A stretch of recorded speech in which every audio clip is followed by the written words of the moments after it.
Thank you. That's very nice of you. Thank you. Thank you very much. Thank you very much. That's so nice of you. I hope you're having a good week. Thank you for being here. I'm doing well myself. In a couple days, I'm going to turn 29 years old, and I'm very excited about that. I was hoping by now that I would look older, but it didn't happen. I don't look older. I just look worse, I think. Honestly, when I'm walking down the street, no one's ever like, hey, look at that man. I think they're just like, whoa, that tall child looks terrible. Get some rest, tall child. You can't keep burning the candle at both ends. You ever seen on America's Most Wanted when they age a photo of someone? Just take my kindergarten photo and yellow the teeth and put bags under the eyes and be like, this is what he would look like now. I was a very nervous kid. I was anxious all the time when I was younger. But what's nice is that some of the things I was anxious about don't bother me at all anymore. Like, I always thought that quicksand was going to be a much bigger problem than it turned out to be. Because if you watch cartoons, quicksand is like the third biggest thing you have to worry about in adult life, behind real sticks of dynamite and giant anvils falling on you from the sky.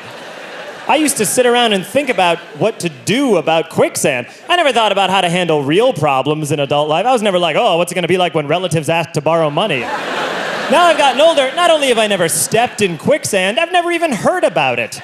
No one's ever been like, hey, if you're coming to visit, take I-90, because I-95 has a little quicksand in the middle. Looks like regular sand, but then you're going to start to sink into it. I was nervous all the time, but I had a good family. I have wonderful parents. A lot of guys my age, I'll hear them say this. They go, every day I think I'm becoming more like my dad. I think I'm becoming more like my mom. Because I was watching that show, Access Hollywood, and one of the reporters said, up next, we have an exclusive interview with Sandra Bullock's former husband, Jesse James. And out loud, I went, ugh, this ought to be good. That's pure mom. My parents are both lawyers. They are both lawyers. And sometimes they would be like lawyers with us when we were kids. I remember one time I was in bed, and my dad came in and he said, good night, John. Did you brush your teeth? And I said, yes. But here's the thing. I hadn't. But who cares? I didn't have like a job interview or anything. So my dad comes back in a couple minutes holding my toothbrush. He says, John, is this your toothbrush? And I said, yes. And he said, so we agree that this is your toothbrush. Then he said, John, this toothbrush is bone dry. Like he looked down and he said, bone dry. He said, you lied to me. I said, Dad, I did not lie. I said that I brushed my teeth. I never specified that I brushed my teeth tonight. And if the court reporter reads back my remarks, you will see that I did not perjure myself. My mom's also a lawyer. She was a different kind of lawyer with us when we were kids. My mom was more like Nancy Grace. She would just make wild accusations all day long and wait for something to stick. My mom would blame me for things that happened on the news. That is true. I woke up one morning when I was a kid and my mom was standing over my bed and she said, I just heard that Princess Diana and her lover, Dodi Al-Fayed, have been killed in Paris. Like I had something to do with it. I was like, Mom, I have been here all night. You can feel the TV, it's warm. Luckily, I had a good alibi since I was in Wisconsin and 12. My brothers and sisters and I had this babysitter named Veronica when we were kids, and I was in love with her.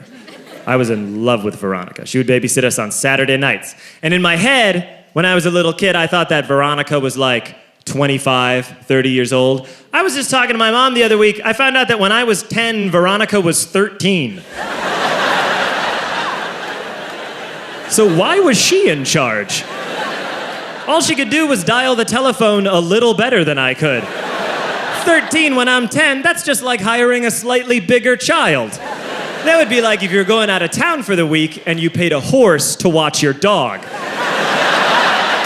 Like, all right, here is the number where we'll be, and here's where we keep the dog food, and you're a horse.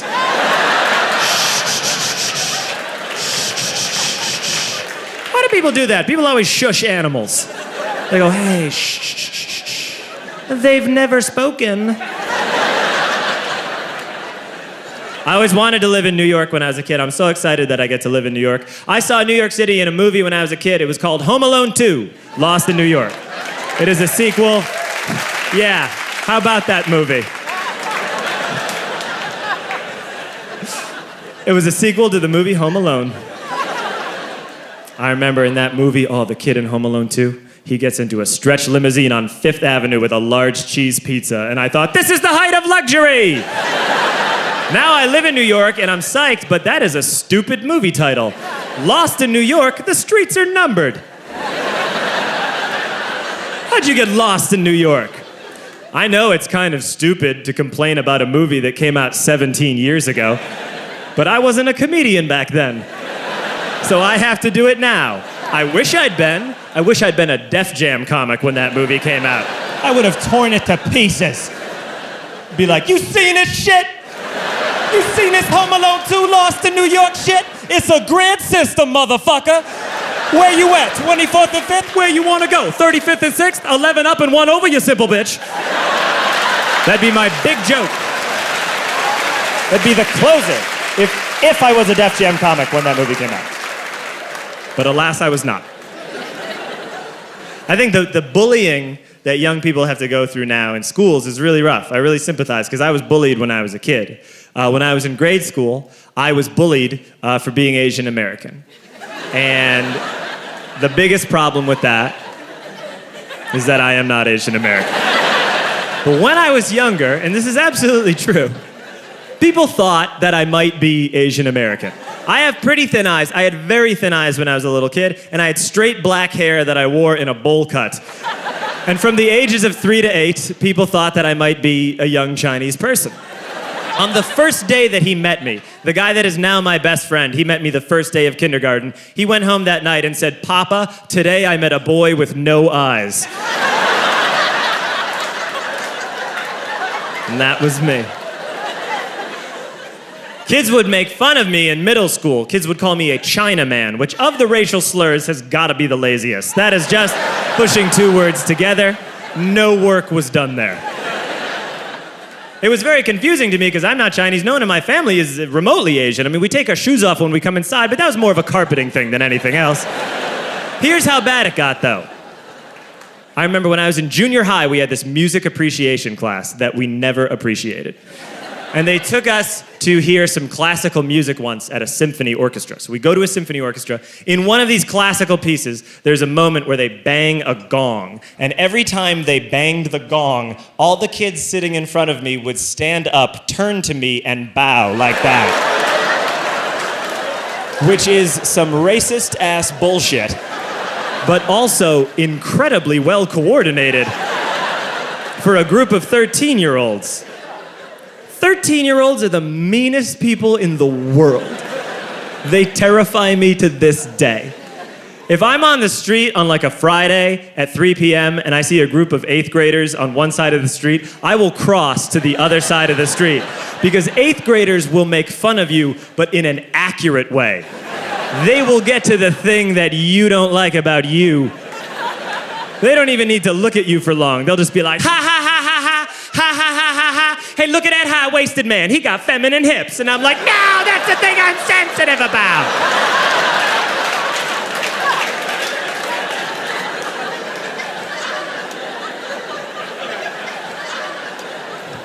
When I was a boy, I was also confused with a woman sometimes over the phone. Because before I went through puberty, I had a voice like a little flute. I was once on the telephone with Blockbuster Video, which is a very old-fashioned sentence.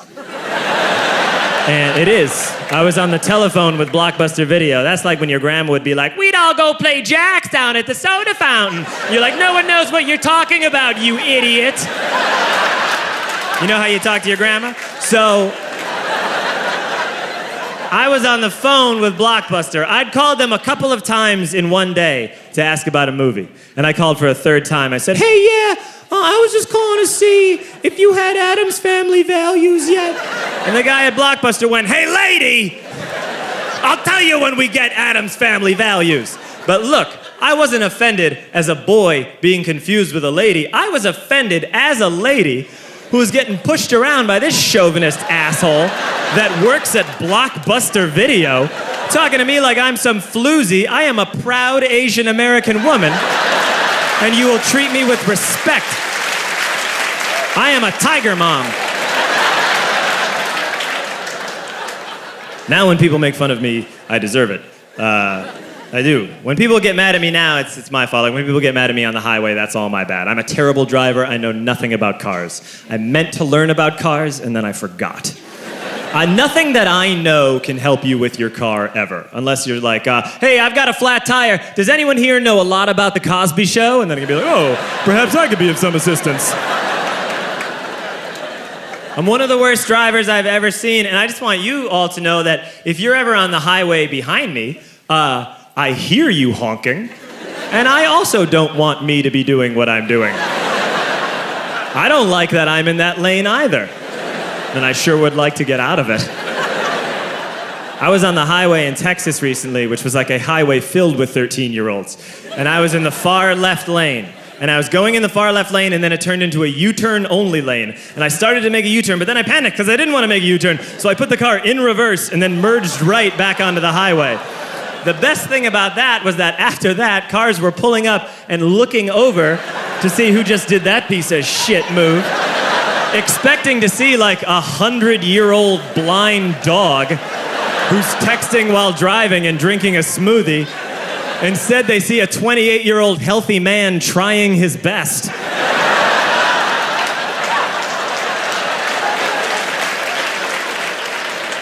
It's wrong to make fun of people, but it's so fun sometimes.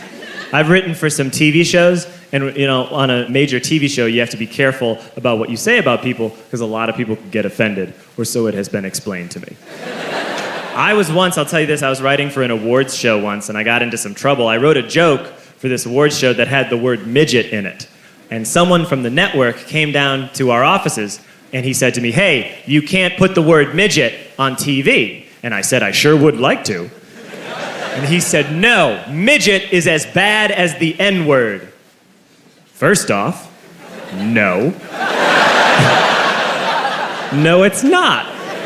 Do you know how I know it's not? I said to him, is because we're saying the word midget, and we're not even saying what the N-word is. If you're comparing the badness of two words, and you won't even say one of them, that's the worst word. Also, I don't mean to gloss over what little people have been through in this country, but you cannot compare the plight of midgets to African Americans. That is outrageous. Midgets were never enslaved, unless you count the Wonka factory. So we get into this argument, we're going back and forth. He goes, you can't put that word on TV. And I said, I want to. And he goes, if you put that word on TV, there could be a protest of midgets on this building. And I said, promise? How tempting would that be? I don't mean to complain about censorship at all, though, because as you probably have seen by now, you can basically say whatever you want on television. It's ridiculous. You can say anything you want. And if you don't believe me, you should watch a little program called Law and Order Special Victims Unit. Yeah, a show that I love, because on that show, you can say the grossest things you've ever heard in your life. No, you can't say the F word. You can't say that on Special Victims Unit. But people walk around on SVU going looks like the victim had anal contusions. Yo, looks like we found semen and fecal matter in the victim's ear canal. Those are two real things that I heard on Law and Order SVU at 3 in the afternoon. Both spoken by Ice-T. Ice-T is a detective with the Special Victims Unit. He handles New York's most sensitive cases. I love Ice-T on SVU. He is fantastic. He's awesome. What's so great about him is that he's been with the SVU for 11 years now. But he still treats every case like it's his first in terms of total confusion. Sometimes they'll be in the middle of an investigation, and Ice-T will be like, yo, you telling me this dude gets off on little girls with pigtails? It's like, yeah, Ice. He's a pedophile. You work in the sex crimes division. You're gonna have to get used to that.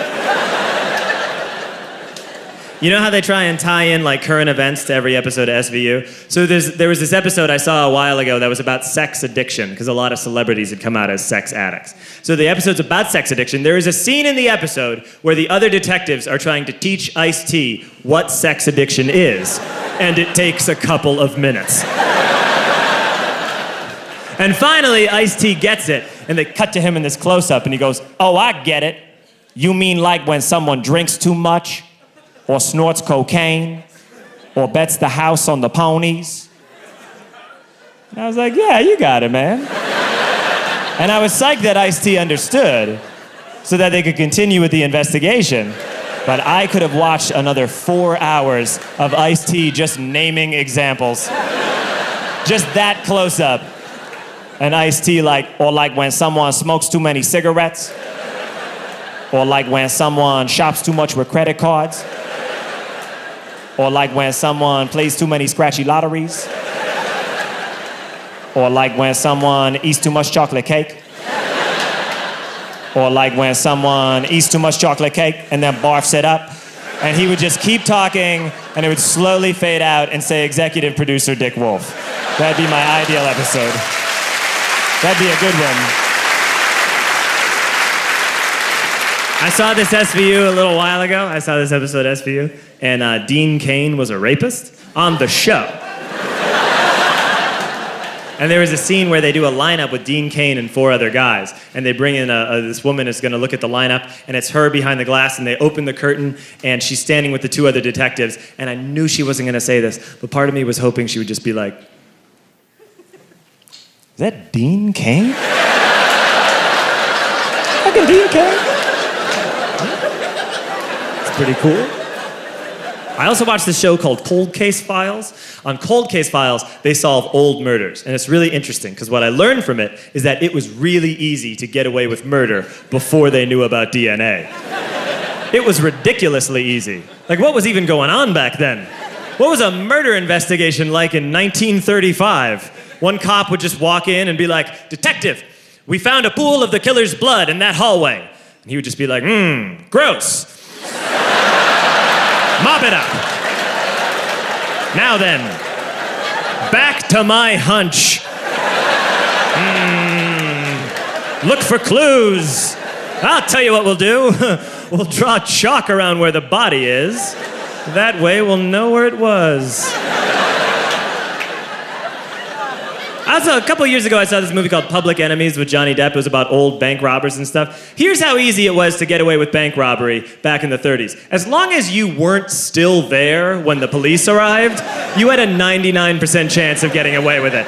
To the point that, like, those old bank robbers, they take credit for the bank robberies. Like, they come running out of there and they're like, "Ha ha ha! And if anyone asks you, tell them it was Golden Joe and the Suggins gang." And then they, like, shoot Suggins into the side of the wall.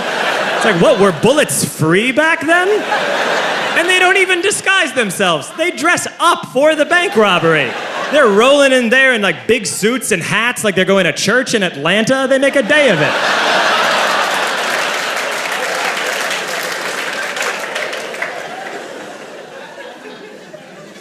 I don't know about that. Oh, good, it has a mind of its own. That's very reassuring. No. I don't like robots thinking of things. Hope you don't mind that I dressed up. It was my first communion today, so I decided to come right from it. It's a very good first communicant. Thank you for coming to this show, by the way. I really do appreciate you coming to a thing, because you didn't have to. And it's really easy not to go to things. It is so much easier not to do things than to do them that you would do anything is totally remarkable. Percentage-wise, it is 100% easier not to do things than to do them. And so much fun not to do them, especially when you were supposed to do them. In terms of, like, instant relief, canceling plans is like heroin. It is an amazing feeling. Such instant joy. Kids don't like that. Kids always want to do stuff. Kids get angry. They go, "Oh, we didn't do anything all day." But you ever ask an adult what they did over the weekend and they say they didn't do anything? Their faces light up. You're like, what'd you do this weekend? I did nothing. I did nothing at all. Did we do anything? No, I didn't do anything. People especially don't want to do their jobs. I've found that out recently, too. I have a friend named Megan. She's an elementary school teacher, and I was out with her one night, and she was drinking like a monster. And I said to her, don't you have to do a shift at school tomorrow? And she went, I'll just show a video. And I was like, that's why teachers show videos? She said this, she goes, yeah, I don't want to work. And I was like, the kids don't want to work either. And she was like, good. I really do. I was psyched to do it in New York. I'm really happy to live here and was glad that we could do it in New York City. And I'm not sure how you all got here tonight, but I did want to say this. I've never been killed by hitmen, so I don't know what it's like in the moments just before you're killed by hitmen. But I bet it's not unlike when you're on the subway and you realize that a mariachi band is about to start playing. Just that brief moment where you're reading and you're like, oh, a guitar player. Oh, another guitar player. Oh, an accordion player. Oh, no.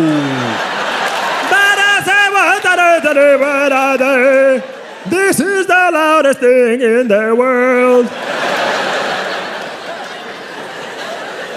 I was really excited. A lot of people showed up. They told me that it was a big theater, and I thought that no one would come, so thank you for coming. I wanted to, take ads out in the paper, or, do something to a tot so I get in the New York Post or something.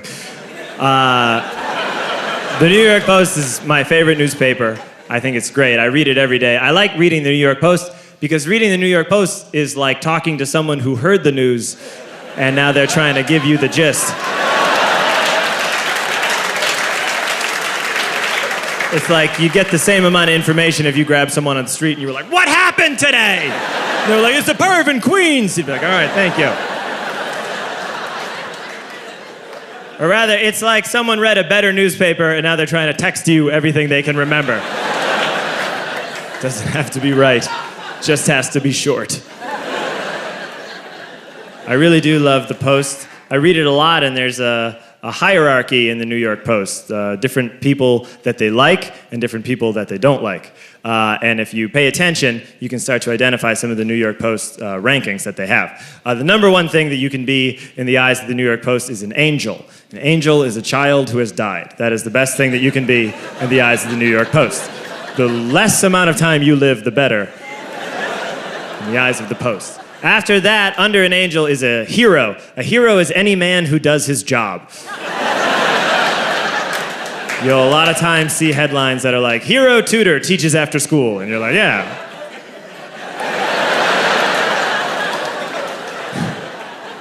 Down towards the bottom of the spectrum, there are pervs. Pervs touch tots. Tots are angels who haven't died yet. There are no children in the eyes of the New York Post. You're either a tot or you're dead and you're an angel. I did leave one out, sorry. Above perv is a bozo.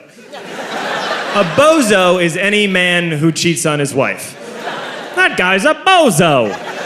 I remember seeing a headline when Tiger Woods cheated on his wife, and it says, Tiger says he's sorry, but Elin says, beat it, bozo.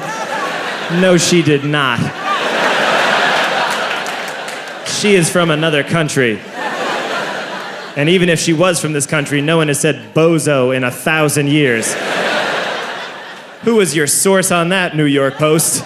Some tiny old lady that chain smokes all day long? They met her in a parking garage, and they were like, Madge, give us the scoop. What did Elin say to Tiger? She told him to beat it, bozo. I'm feeling good tonight, though. I got a massage recently. Went to a spa to get a massage. I went into the room to get the massage, and the woman there told me to undress to my comfort level. Those were her words. She said, I'm going to leave the room. You undress to your comfort level. So I put on a sweater and a pair of corduroy pants, and I felt safe. I'm trying to, in general, take better care of myself. I'm trying to stop smoking. I've smoked since I was 13 years old. I started when I was 13 years old because I stole 2 cigarettes from my older sister and I hid them in a shoebox under my bed with a copy of Cosmopolitan magazine. And one day my mom cleaned under my bed and she found the shoebox. I came home from school and my mom was standing there holding it and she said, "Hey, mister, I found your treasure." And I never liked the way she phrased that, because that made me sound like the world's lamest pirate, like a guy whose treasure chest is 2 cigarettes and a woman's magazine. And my dad came home from work, and my mom told my dad that she had cleaned under my bed and found a shoebox with 2 cigarettes and a Cosmopolitan, which prompted my dad to ask, how does John know how to make a Cosmopolitan?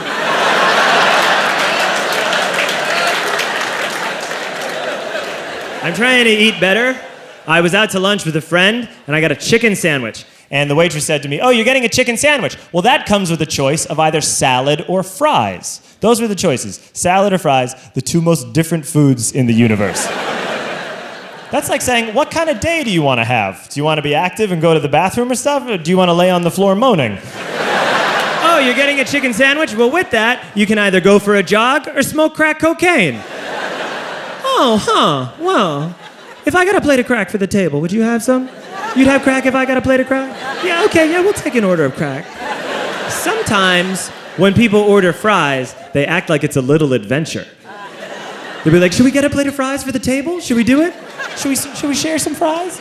They gotta make sure that everyone's on board with it. It's like, if I get fries, you'll have a couple, right? If I get fries for the table, I know you'll have fries if I get fries. Should we do it? Yeah, let's be bad. Come on, let's do it. All right, we're gonna take a plate of fries. It's like a group of couples agreeing to do ecstasy together. I have a girlfriend now, myself, which is weird because I'm probably gay based on the way I act and behave and have walked and talked for 28 years. I think I was supposed to be gay. I think like in heaven they built like 3/4 of a gay person and then they forgot to flip the final switch and they just sent me out and it was like, "You marked that one gay, right?" And it was like, "Oh no, was I supposed to?" And they were like, "Oh man, well this will be a very interesting person. This will be a very silly person."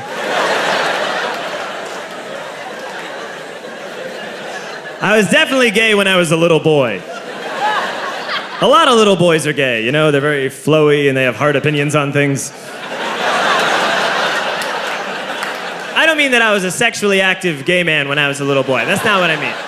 When I was a little boy, I was more like a 67-year-old gay man that's kind of over it sexually, I was just like an old queen. I would come out to the recess yard and be like, "Everyone get out of my way. I just want to sit here and feed my birds." The gym teacher would tell me to play kickball and I'd be like, "You want me to do what?"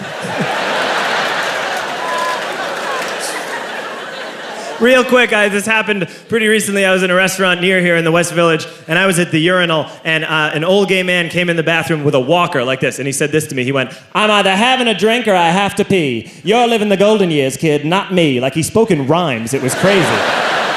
It was such a weird interaction that I wasn't sure if it actually happened. I came out of the bathroom and I asked my girlfriend, I was like, "Did you see like an old man follow me in the bathroom?" And she was like, "John, that bathroom's been closed for 40 years. Whoa! Whoa! Where was I? I'm not gay, but I might be, and I have a girlfriend, and she's a female person. It's going very well. I love her very much. And so a few months ago, she was like, "Okay, it's going well, so now I should meet your parents," because that's what people do when a relationship is going well. They meet each other's parents. And I've never understood that. I've never been with my girlfriend and thought like, "Oh, honey, tonight is going great. But do you know what would make it perfect? Charles and Ellen Mullaney. Come on, let's get them in the mix. We've been going pretty hot and heavy lately. I think it's time we bring in 2 older Catholic people."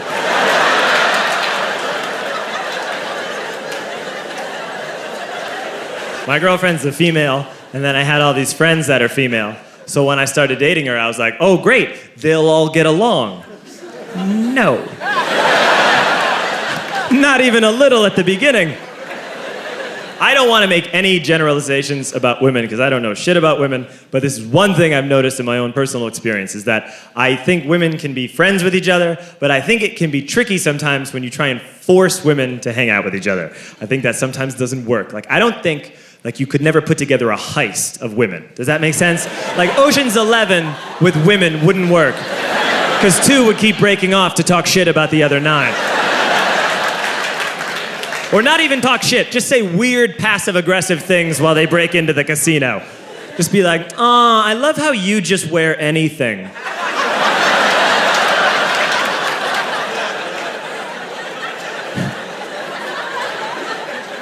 My girlfriend's wonderful, though. I listen to everything my girlfriend says. I don't mean she bosses me around. I just listen to everything she says because before I had a girlfriend, I never had someone who's always standing next to me who can just point out obvious things that are happening. Like, we'll be in a restaurant and my girlfriend will be like, you ordered your food an hour ago. It should be here by now. And I'm like, yeah, it should. It's like having a lawyer for everyday life. She'll be like, the bus driver shouldn't talk to you that way. And I'm like, no, he shouldn't. Before I had a girlfriend, I had no standard for how I should be treated as a human being. You could do anything to me. I was just like a young Motown singer. I was just shiny and dumb and easy to trick. I was like, oh man, you gonna give me a whole $100 for all of my songs? Where do I sign, Mr. Berry Gordy?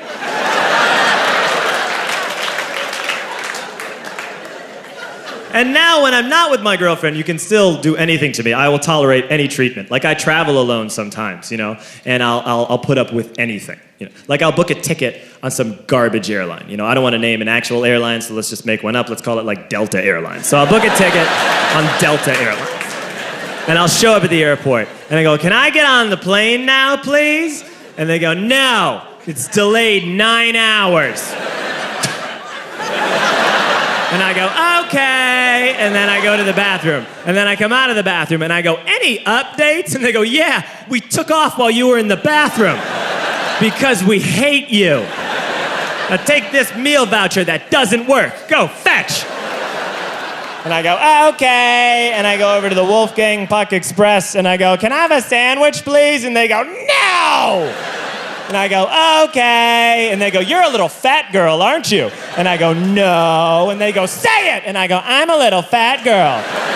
And then I go over to the Delta Help Desk, which is an oxymoron, and I go, can I please go home on an airplane? And they go, no. In fact, we're gonna frame you for murder. And you're gonna go to jail for 30 years. And I go, why are you doing this to me? And they go, because we're Delta Airlines, and life is a fucking nightmare. But with my girlfriend, she would just be like, let's see if Southwest has any flights. So it's better.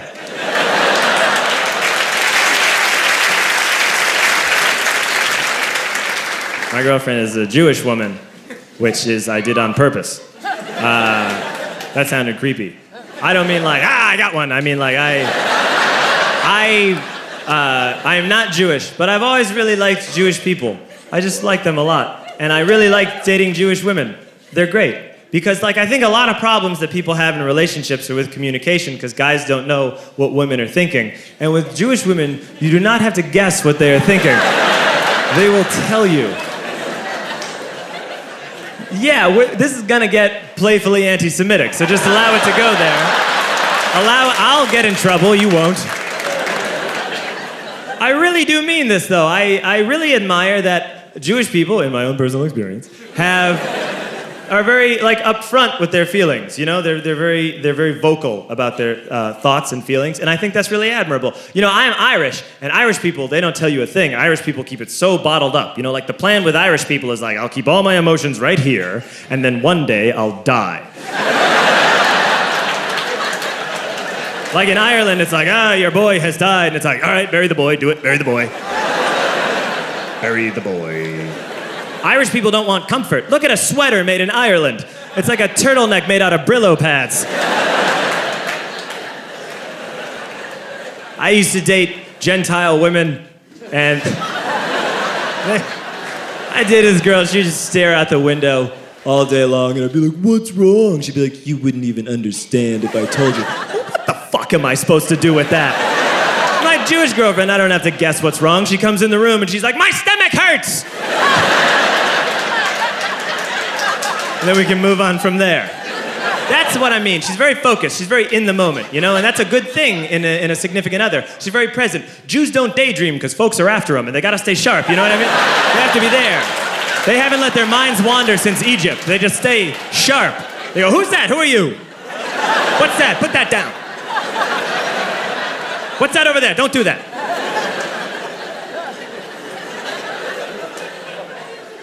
I'm Irish, I keep things very bottled up, and I don't drink, which is not what you're supposed to do when you're Irish.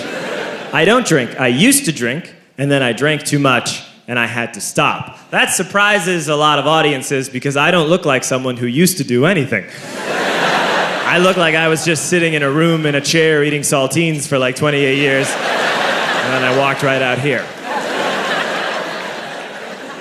But I did. I used to drink a lot, and then I stopped. I don't know if anyone here is thinking about quitting drinking, but you need to know two things if you're thinking about quitting drinking. The first is that when you stop drinking and you still go to parties where people are drinking, they will have no idea what to offer you. Like, once people start drinking for the night, they forget everything that isn't alcohol.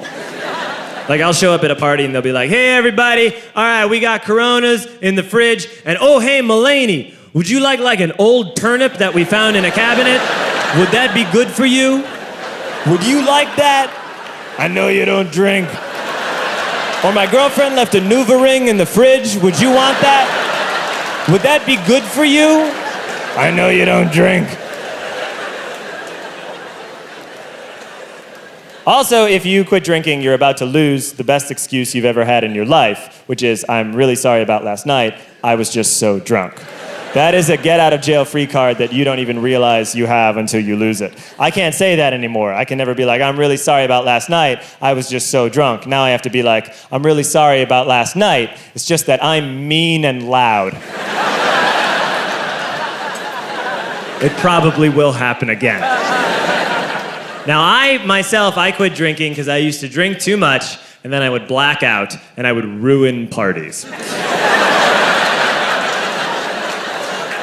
Or so I'm told.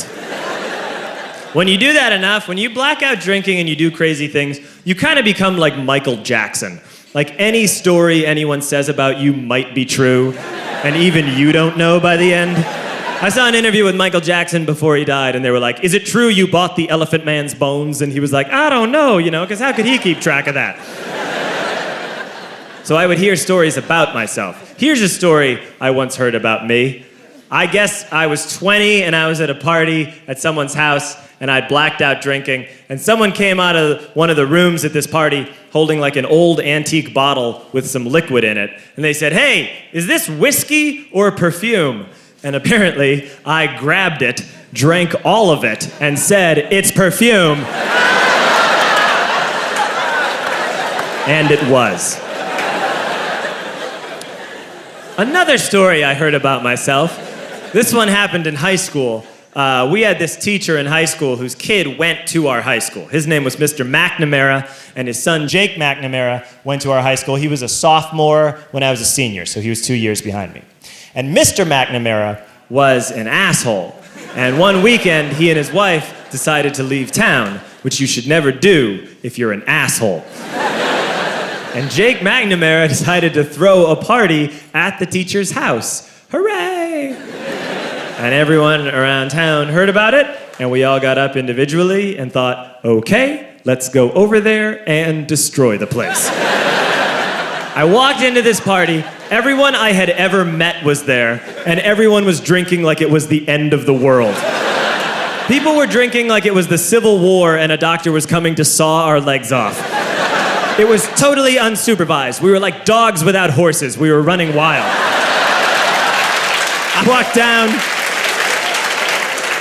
I walked down to the basement. They had a pool table in the basement. One dude took a running start and threw his body onto the pool table and broke it in half.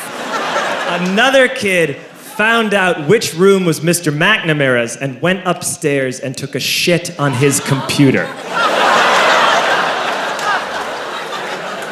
So the party was going great.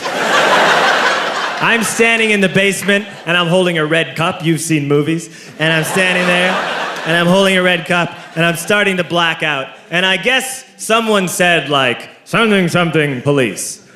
And in a brilliant moment of word association, I yelled, "Fuck the police! Fuck the police!" And everyone else joined in. 100 drunk white children yelling, "Fuck the police," with the confidence of guys who have like already been to jail and aren't afraid of it anymore. You know, that like, "I serve my nickel, you come and take me" confidence. But white children. The reason someone had said something, something, police was because the police were there. So a Chicago police officer walked down the stairs and got to the bottom in the basement and looked out over a sea of drunk toddlers yelling, "Fuck the police," in his face. And he was almost impressed. He was like, wow. And then he leaned into his walkie-talkie and went, "Get the paddy wagon." And my friend John, who is now a father, this man now has a baby, he grabbed a 40, smashed it on the ground, and yelled, "Scatter!" And everyone ran in a different direction. We all ran in different directions. It was like that scene in Ratatouille when the humans come in the kitchen and all the rats go in different ways. We all ran in different directions. I ran into the laundry room and I jumped up on the washing machine and I crawled out through a window into the backyard, and now I'm running through the backyard and there was this big chain link fence and I thought, I've never climbed a fence that high before. And then I woke up at home.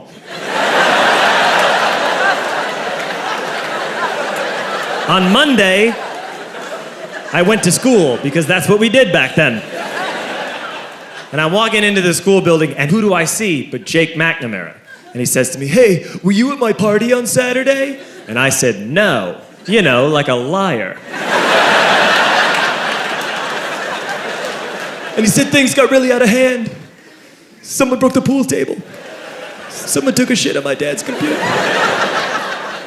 But the worst thing," he says, "the worst thing is that someone stole these old antique photos of my grandmother, and my parents are freaking out about it." And I had that thought that only blackout drunks and Steve Urkel can have.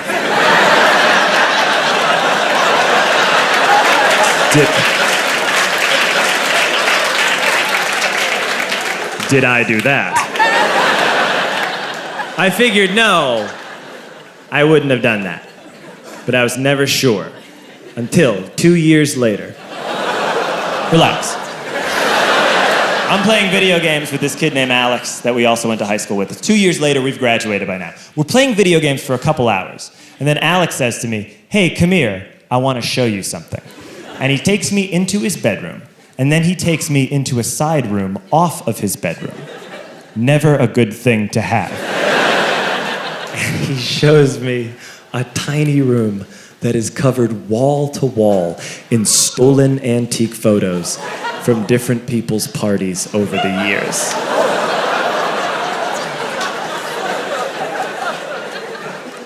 And I said, "Why? Why do you do this?" And Alex said, "Because it's the one thing you can't replace."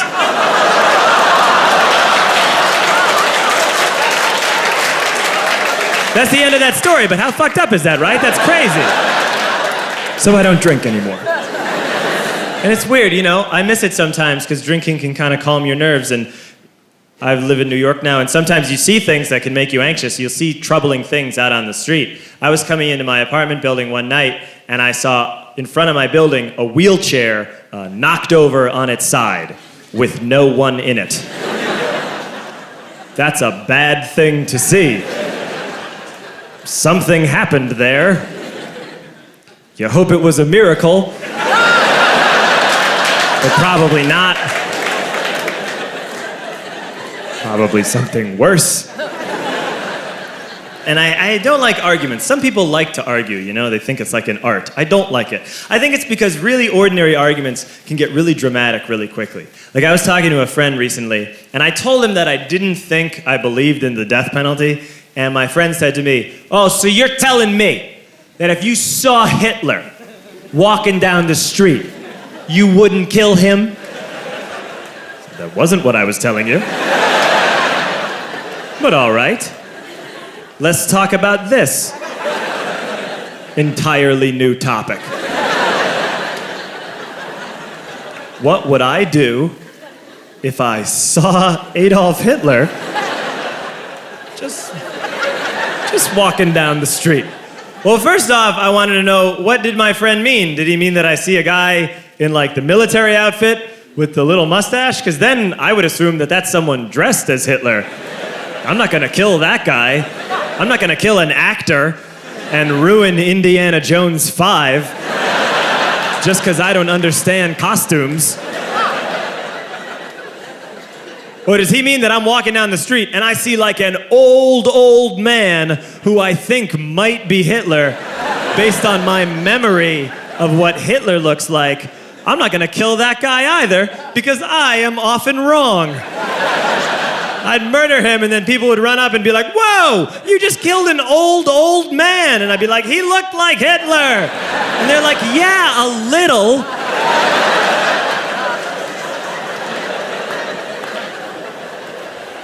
I have a lot of strange interactions on the street. Years ago, I was walking down the street and a homeless guy came up to me and he walked up to me and he pushed me like that. He pushed me in the chest. And then he said these things in this order. He pushed me and he said, "Excuse me, I am homeless, I am gay, I have AIDS, I'm new in town."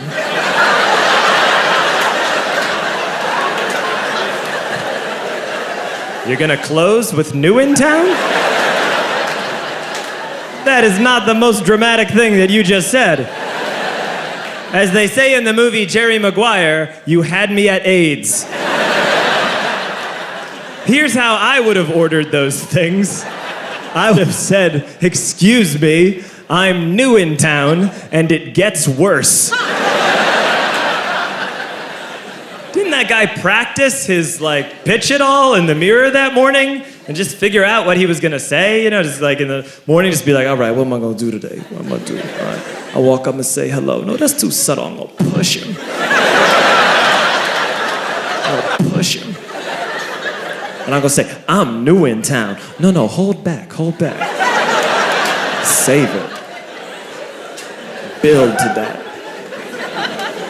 All right, I gotta walk up, so I'm gonna push him. I go, I have AIDS. No, that's too strong. All right. I'm gonna walk up to him. I'm gonna push him.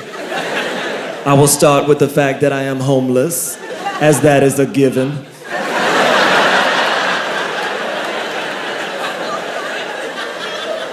Then for backstory, I will pepper in the fact that I am gay.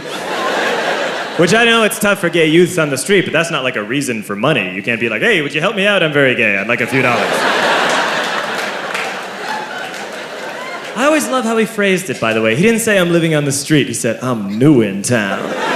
Like it was intriguing. Like he wanted me to set him up with somebody. Like I have a friend who's like, "There's no single guys left in Manhattan." And I'm like, "I know someone who's new in town. What are 3 other things about him?"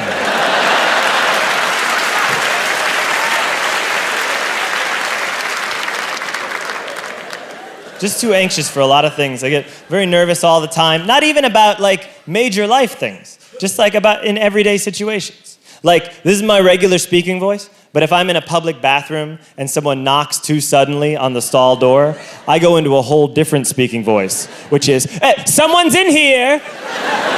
Someone's in here!" So if they're gonna be like, "I think there's a carnival barker in there. I think someone's trying to drum up business for a carnival." I decided to do something about all this anxiety recently. I decided I was gonna try and get a Xanax prescription. I don't know if anyone here has ever tried Xanax, but it's fantastic. Very muted claps for Xanax. You don't really get woos, it's more like, yeah.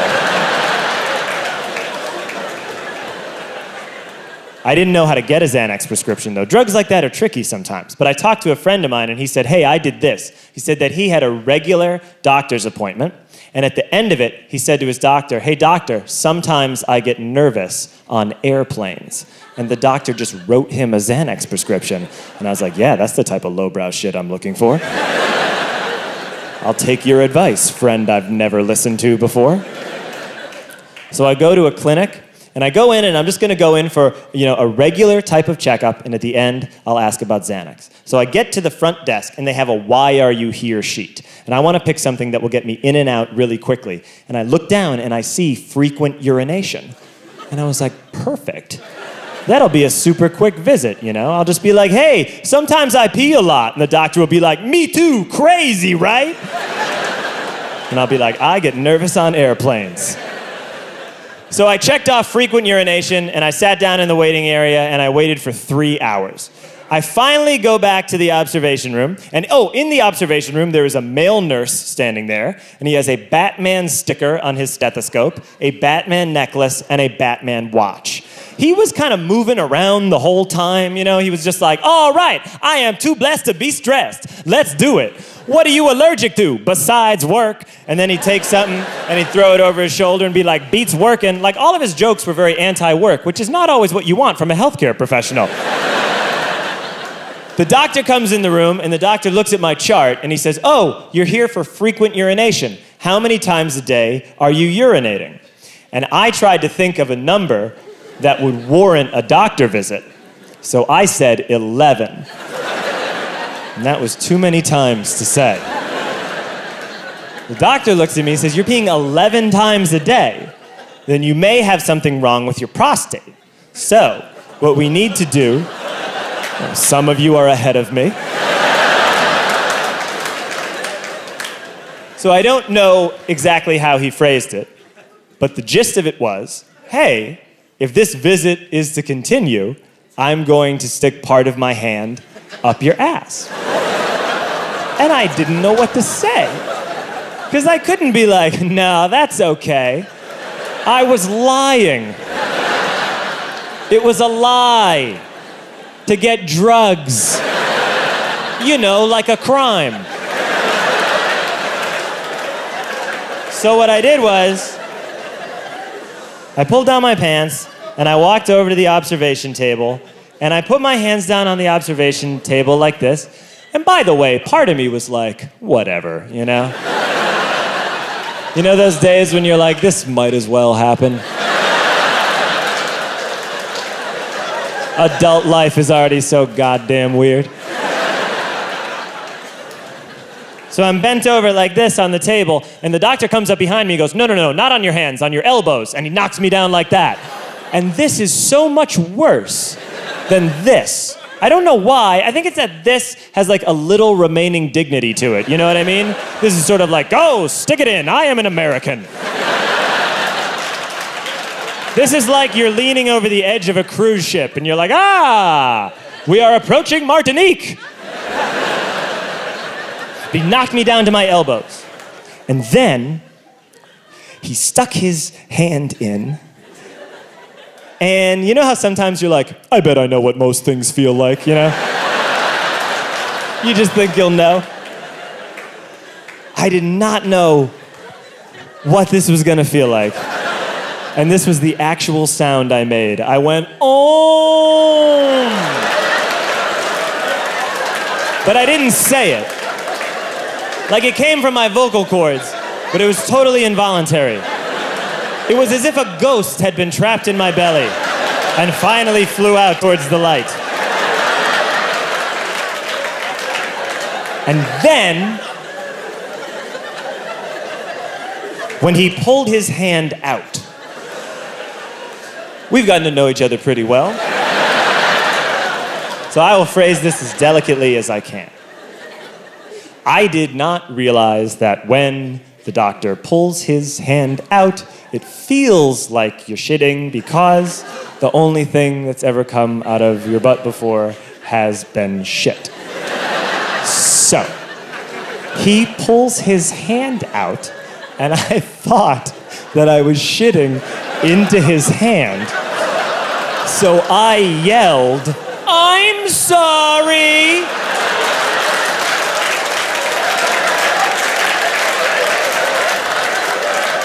This is a very routine procedure, by the way, for most doctors.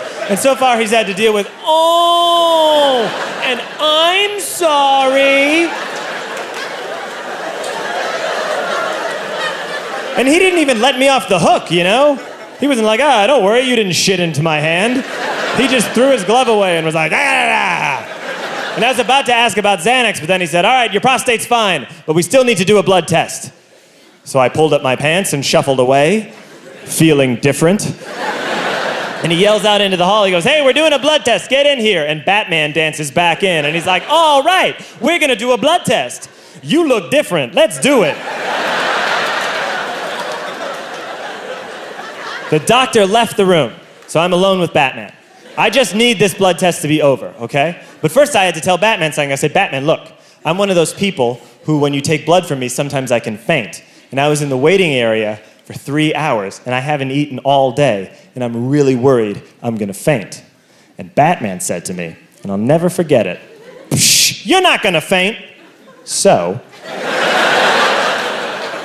I stick my arm out, Batman puts the needle in, I immediately collapse on the ground.